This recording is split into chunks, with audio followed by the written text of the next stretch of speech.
Hello, welcome to Flash. Today we are going to look at uh, bouncing ball animation. This will be really easy. Let's first of all start by looking at the interface for Adobe Flash.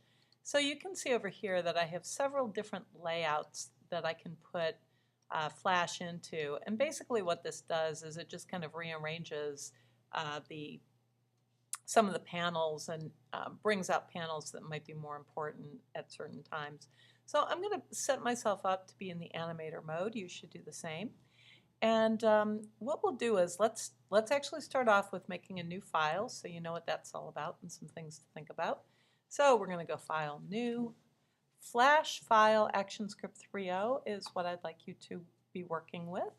We'll go ahead and click OK. And this is the stage, this white area that I have here. And everything around the stage, these are all panels that can be used to do things to objects on the stage.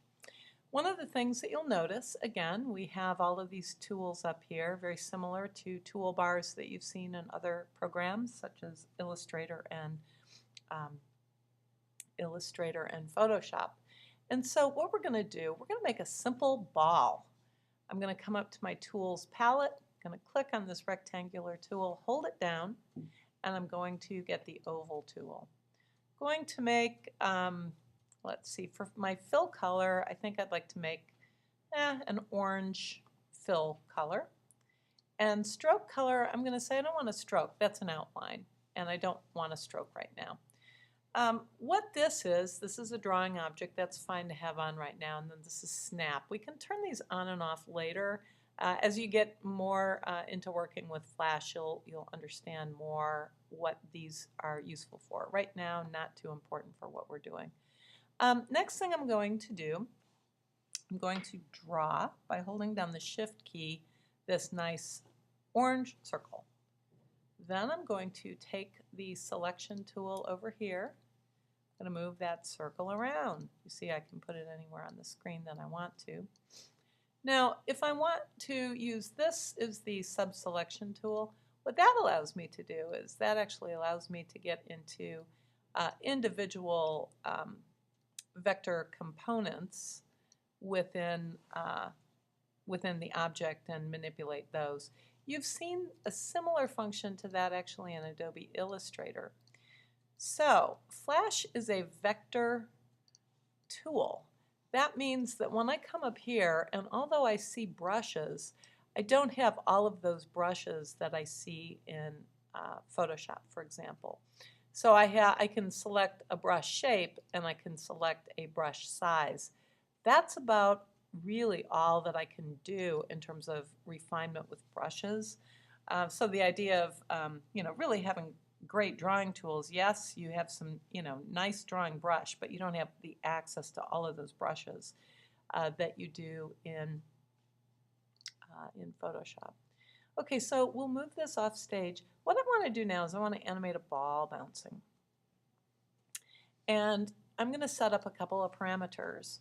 I'm going to, first of all, establish a floor. And so in order to do that, I want to come up here to where it says grid. I want to show my grid. And again, I'm going to come up to preferences and let's set up a 3x4 grid. Actually, you know what? Let's not worry about that right now. Let's actually turn the grid off. I'm not actually as interested in the grid right now as I am in guides. So I'm going to turn the grid off. I'm going to put rulers on. So if I just come up here into the rulers area on both sides, you'll see that I can drag out lines, and that's actually what I want.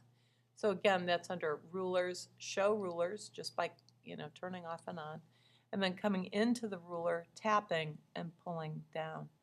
So now let's say that that's pretty good for a ground. So now I've got a ground. And now I want the ball to bounce once, bounce twice, bounce another time, and maybe a little time here and then go forward. Okay, so let's go ahead and do that. In order to work with this is my timeline up here. I'm going to say, first of all, I'm going to make this ball a symbol. Right now it's a graphic, just a graphic drawing, so I want to convert that to a symbol. That's how Flash performs animations. It performs animations on symbols. So we'll call this ball, and I have 3 different kinds of symbols. I have a movie clip, a button, and a graphic symbol. The advantage of the movie clip is that the movie clip has its own timeline as well, so we'll talk about that in a minute. But if you would please make your symbol a movie clip symbol, that would be great. Buttons are often used if you're doing interactive work such as gaming, and a graphic symbol is great if you don't intend to do anything within the symbol itself. So difference is graphic does not have a timeline, movie clip does. All right, so movie clip symbol. Now you'll notice over here that that symbol shows up in my library. So now I have this symbol in my library and it's called ball. The nice thing about that is that I can bring as many instances of ball onto the screen as I want to.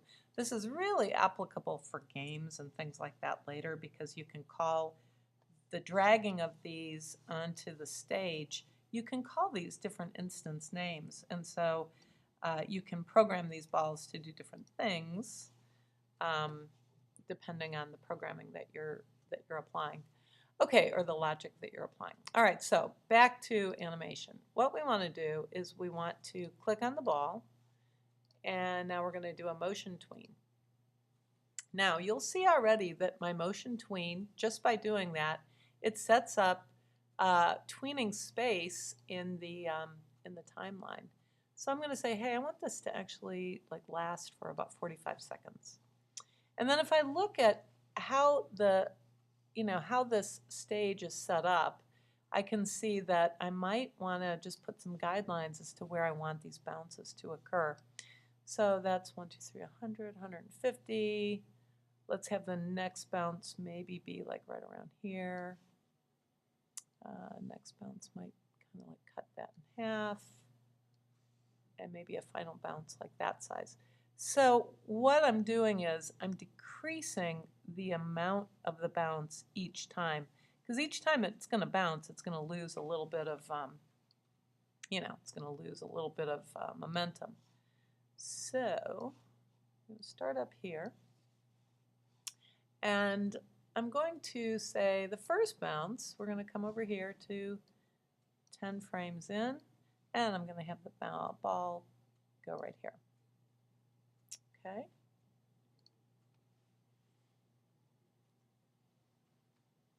Actually, come right here. I have that ball go here. Yeah, that's better. I wanted to get that first little bit out of there. All right, now I'm going to come, rather than 20, I'm going to go a little bit closer, right? And I'm just going to move this guy over here. You'll see what I'll do in a second. A little bit closer yet. And I'll move him over here. I'm not being very scientific about how close I am, but I think you get the drift here. So I'm decreasing the amount of space the ball is bouncing and the amount of time that it's taking. Spacing, timing. So this is what I have so far. If I were to run this animation, it would look something like this. Control, test movie. Let's see what we'd get. Not exactly a ball bouncing.